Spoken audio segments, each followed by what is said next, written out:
I remember the exact moment I decided to wear the blue dress. It was hanging in the back of my closet, still in the dry cleaning bag from my retirement party 2 years ago. I had been saving it for something special, something worth pressing it for, worth spending 20 minutes with the curling iron and the good perfume my sister had sent from Vermont. I thought that morning, standing in the closet in my socks, that my son's celebration dinner was exactly that kind of occasion, the kind you don't get twice. I laid the dress across the bed. I set out my mother's pearl earrings on the nightstand. I had already called the florist on Maple Street and ordered a small arrangement, white lilies and baby's breath, because that was what I had carried at my own college graduation 40 years before, and I thought it would be a nice thing to bring, something that connected the two of us across time. I had also wrapped the pocket watch. The pocket watch had belonged to my father. He had carried it every day for 31 years, through 2 jobs and 3 moves and 1 war's worth of worry. And when he passed, I was the one he had left it to. Not because I was the oldest, because, he told me once, I was the one who understood the weight of things. I had kept it in a velvet box in the top drawer of my dresser for 16 years. I had always planned to give it to my son the day he truly became a man in the way that mattered, not just older, but someone who had worked for something real and earned it. He had earned it. I was certain of that. He had graduated from a university 4 states away, the first in our family to get an engineering degree. 4 years. 4 years of tuition bills and housing fees and textbook costs, and the occasional plane ticket home for Christmas.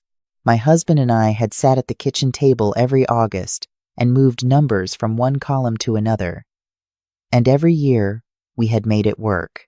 I had taken on Saturday tutoring sessions for 6 years, middle schoolers with their algebra struggles and their parents' anxious eyes, and I had set every dollar from those sessions directly into an account with my aunt's name on it.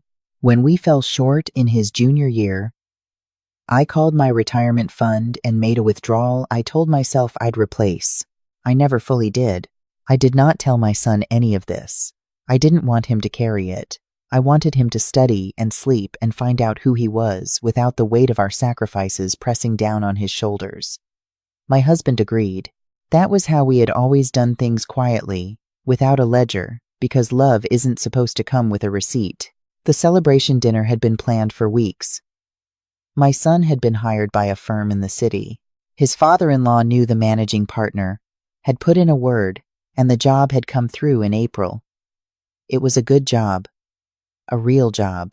The kind that started with a salary I had never made in 30 years as a school librarian. I was proud of him, in the uncomplicated way that only mothers understand, the kind of pride that sits in the chest and sometimes makes it hard to breathe normally. My daughter-in-law's family was hosting the dinner. They had a membership at a country club in their suburb, the kind of place with a circular driveway, and a man at the door who doesn't smile but nods in a way that's supposed to feel like the same thing. I had never been there.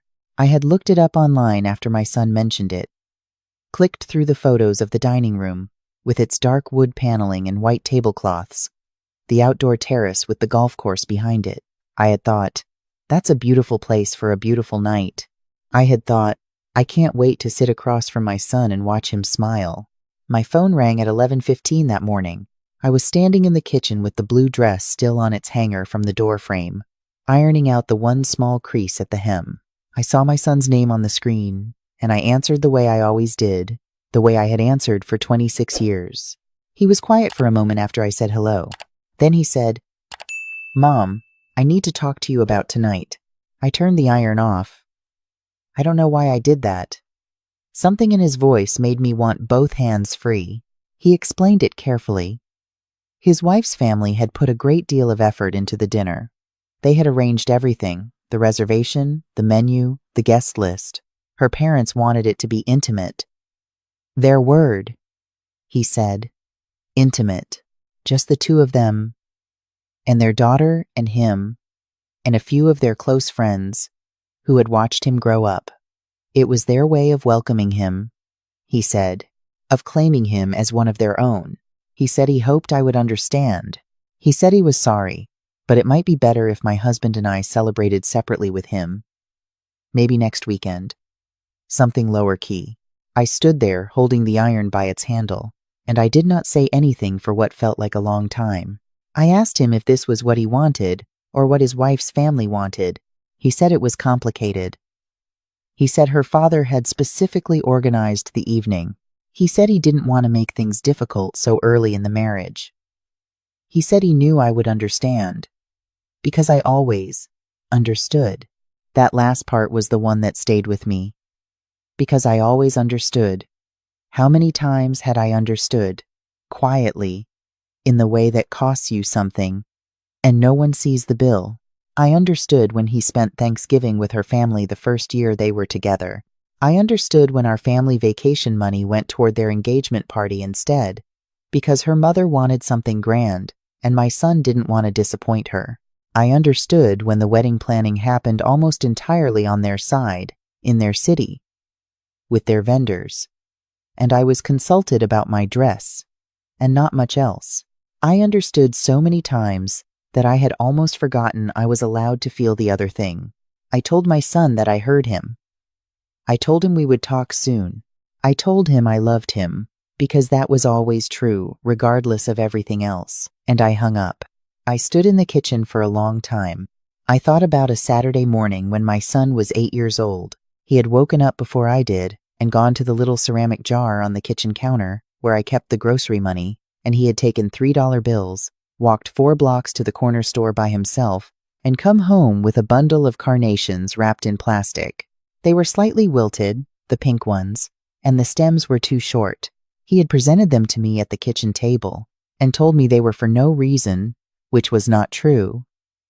It was the week after I had stayed up 3 nights in a row to help him with a science project he had waited too long to start, and in his 8-year-old way he knew it, but he said no reason, and the way he said it made it mean more than any reason could have. I had kept the plastic wrapper in a box in the hall closet. I still had it. I thought about who that boy had grown into, and then I thought about the phone call I had just received. And I tried to make those two things fit together in the same picture. They didn't. They sat in the same frame like 2 photographs that belonged to different albums. Where had that little boy gone? At what point had the child who walked 4 blocks alone with $3 become the man who asked his mother not to come to his own celebration?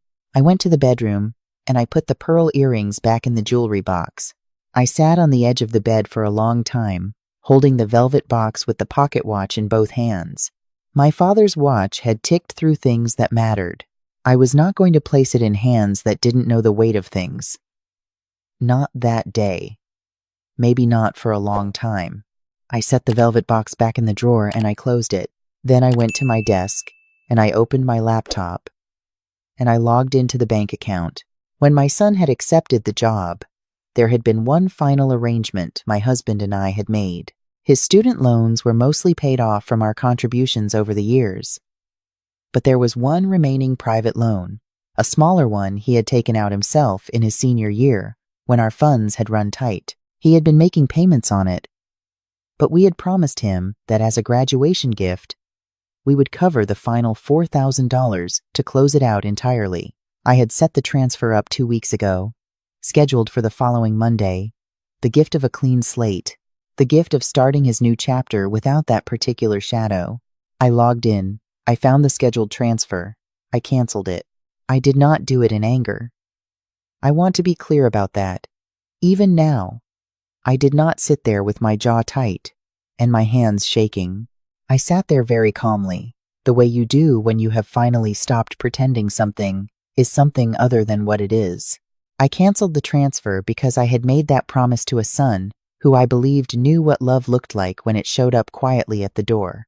I was no longer certain that son was the man who had called me that morning.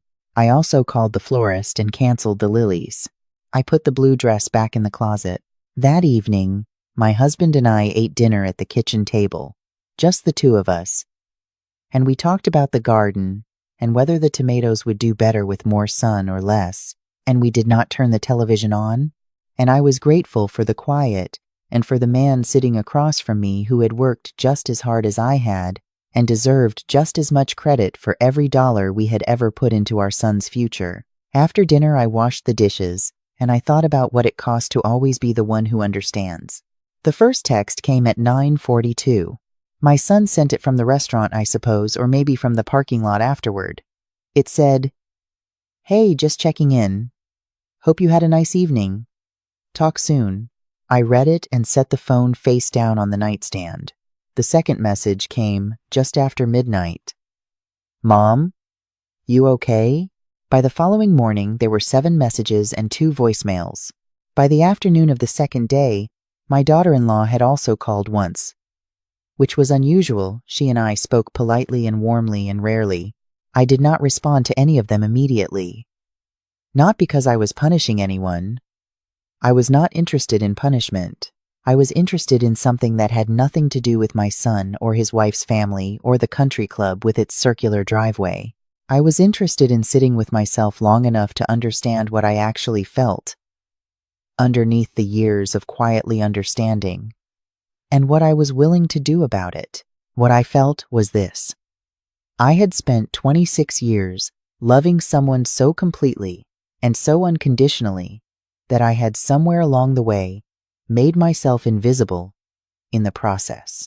I had folded myself smaller and smaller so that my love would fit neatly into whatever shape the room required. I had done this because I believed it was what good mothers did.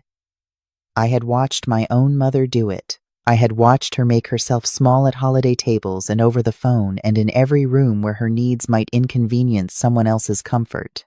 And I had sworn, when I was young, that I would not do that. And I had done it anyway. On the third day, I called my son back. He answered before the second ring. He started explaining. He was sorry about the way the conversation had gone. His wife's father could be particular about these things. He hadn't wanted to hurt me. He had thought I would understand. He stopped himself there. I think because he heard the word leaving his mouth and recognized something in it. I let him finish, and then I said calmly that I needed him to understand something too. I told him about the $4,000. I told him about the scheduled transfer and about the fact that I had canceled it. I told him this not as a threat or a punishment, but as information, the same way I might tell him the oven was off or the car needed oil. Here is the truth of the situation. Here is where things stand. I told him about the pocket watch. I told him what it meant and where it came from, and why I had planned to give it to him at that dinner. I told him it was back in the drawer. Then I told him something I had never told him before. I told him what my Saturday tutoring sessions had paid for. I told him about the retirement fund withdrawal. I told him about the August evenings at the kitchen table and the numbers in the columns. Not to wound him with it, because he deserved to know the actual shape of what love had looked like in the years when he was studying and sleeping and becoming himself. I had wanted to protect him from that weight then. I was not interested in protecting him from it any longer. He was very quiet. I told him I loved him. I told him that was not in question and would never be. And I told him I was no longer willing to make myself invisible in order to make other people comfortable. And that this was not something I was asking his permission for. It was simply the way things were going to be from now on. I told him I would like to have dinner with him. Just the two of us, without his wife's parents, without the country club, without a guest list curated by someone who didn't know that I used to pack his lunch with a small note every single day until he was 12 years old and asked me to stop because his friends might see. I told him I would like that dinner to happen when he was ready, and then I said goodbye. I went back to the garden. I spent the afternoon with my hands in the dirt, which is where I have always done my clearest thinking. What I had not expected was what happened in the days after that. My son called again 2 evenings later. He didn't have a list of explanations this time.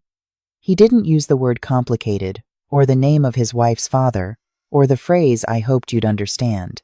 He said, "Mom, I think I have something to apologize for." And I could hear in his voice that he had been sitting with something uncomfortable, the way people do when they finally stop moving long enough to let the thing they've been avoiding catch up with them. I told him I was listening. He said he had talked to his wife. He said she had been surprised, actually, when he told her he had called me the day of the dinner to tell me not to come. She had assumed he'd told me weeks ago that it had been a conversation, that there had been some discussion. She hadn't known it was a same-day call. She hadn't known I'd had a dress picked out He said when he told her, she had been quiet for a long time, and then she had said something that surprised him. That's not how I would want someone to treat my mother. I let that sit. He said he didn't want to lose the thread of what we were to each other. He said he had been so focused on building a new life that he had not stopped to think carefully enough about who had built him. Not the degree, not the job, but him, the actual person, the one who knew how to work quietly and keep going in love without needing to be seen doing it. He said he had learned that from me, and then he had turned around and used it against me. And he didn't think he could live with that if he let it stand. I was sitting at the kitchen table when he said this, the same table where my husband and I had moved numbers from column to column, year after year, August after August. I told him the dinner offer was still open. We met the following Saturday, just the two of us, at a diner we had been going to since he was in middle school. I ordered the same thing I always order. He ordered what he always orders and then changed his mind halfway through, which is also something he has always done. We talked for almost 3 hours about things that were not the country club and were not the phone call. We talked about his grandfather, who he had never known well enough, and about the engineering work he was doing, and whether it was what he had expected, and about a trip my husband and I were planning in the fall. Before we left, I went to my bag and I put the velvet box on the table between us. I told him I had done a lot of thinking about what it meant to give someone something that had belonged to your father. I told him I had thought about weight and worth and the difference between the two. I told him I did not give it to him because things were resolved or because the account was settled, because there was no account. I gave it to him because he had called me back not with excuses, but with an apology, which is the thing my father would have recognized and respected most. My son picked up the velvet box. He held it the way someone holds something when they know it is not just an object. He opened it and looked at the watch for a moment, and then he closed it again, carefully, and he put it in the inside pocket of his jacket, close to his chest. He looked at me across the table and he said, I didn't know about the tutoring sessions. I told him he wasn't supposed to. I told him that had been the whole point. He nodded. He looked like he was working through the arithmetic of something, and I let him, because that is what you do when someone needs to understand the actual size of what they have been given. What I know now, sitting on the back porch in the evenings while the light goes down over the garden, is that I spent a great many years believing that making myself smaller was the most loving thing I could do. That invisibility was a form of generosity, that if I needed nothing, caused no inconvenience, asked for nothing, then love would simply flow in one direction without friction, and everyone would be fine. What I know now is that this was not love. It was fear wearing love's clothing. Fear of being seen as difficult. Fear of being the kind of mother who made things about herself. Fear that if I had needs, I would somehow take up too much room in my own son's life. And the cost of that fear was not nothing. The cost was that my son grew up watching a woman who gave everything and asked for nothing. And somewhere in the watching, he had absorbed not the giving part, but the asking for nothing part, and he had applied it to me in the most painful way possible, because he had simply never been taught by me that I was someone worth considering. That was not his failure alone. It was mine, too. I did not cancel the transfer to punish him. I canceled it because I finally understood that my resources, my time, my money, my retirement savings, my Saturday mornings were not bottomless, and they were not owed, and the person who needed to believe that most was me. I rescheduled the transfer 3 months later. I did it because by then it felt like what it was meant to feel like. A gift, given freely, between two people who had looked clearly at each other and decided to stay. The pocket watch now sits on my son's desk at work, I'm told. He has it next to his monitor, where he can see it throughout the day. He told me this when we had dinner last month, just the two of us again. Though these days, his wife sometimes joins us, and she and I are finding our own way toward something genuine. Slowly, the way most honest things grow. He told me his wife asked him once what was special about the watch, and he told her it had belonged to his grandfather, a man who understood the weight of things. She had asked what that meant, and he said he was still figuring it out, but he thought it had something to do with knowing what was worth carrying. I think about my mother, and how she made herself small. I think about all the women in her generation who were given a version of love that asked them to disappear into it, and how some of them disappeared so completely they forgot they had ever had a shape of their own. I was not willing to disappear. It took me 62 years and one phone call on a Tuesday morning to understand that fully, but I got there. If you are sitting somewhere right now and recognizing something in this story, if you have been the one who always understood, the one who moved numbers quietly in columns that no one ever saw, the one who had the dress picked out, and the flowers ordered, and the heirloom in the drawer, and the heart wide open, and still found yourself on the outside of a door, you are allowed to take up room. You are allowed to say, this is what I gave, and this is what I am worth. And those two things are not separate conversations. You are not required to keep the transfer scheduled for someone who has not yet learned to see you. Not because you are unkind, but because love, real love, the kind that lasts and grows and means something on both sides, does not ask you to be invisible to sustain itself. I put the blue dress back on its hanger that morning in November. I wear it now when the occasion calls for it. Last spring, I wore it to a dinner at a restaurant downtown, where my son had made a reservation and arrived early and had already ordered the good bread, and where we sat for 3 hours and talked about things that mattered. He stood up when I walked in, not because he had been raised to, not because someone told him to, because he wanted to. That was the moment I had been waiting for. Not the watch, not the apology, not the rescheduled transfer. That moment, my son standing up from the table because he wanted me to know he saw me coming, was the whole point of everything, and it was worth every single Saturday morning.